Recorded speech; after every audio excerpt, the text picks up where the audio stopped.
अपन मनोरंजन।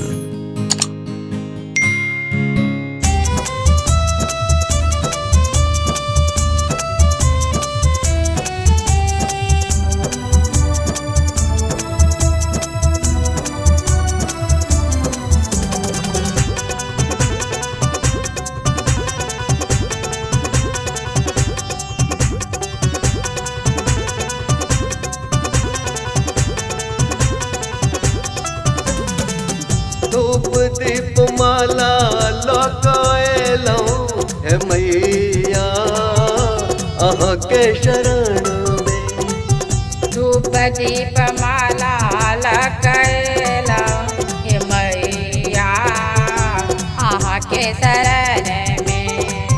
अहाँ के शरण में लौं अहाँ के भवन में।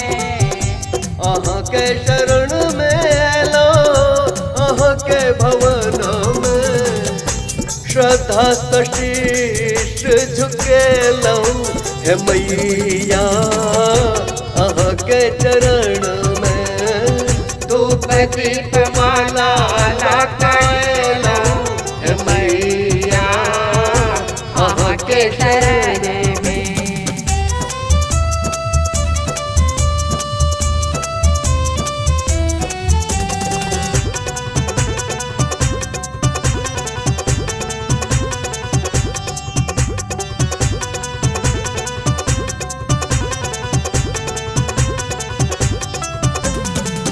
चिकनी माट का दीप बनेलौ घी कर पूरा सा बाती सजेलौ।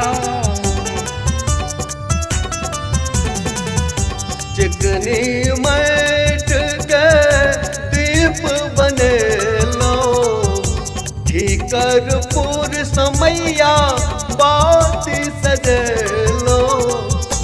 चहुमुख दीप जरेलौ हे मैया अहाँ आंगन में। धूप दीप माला लौकैलौ हे मैया अहाँ के शरण में।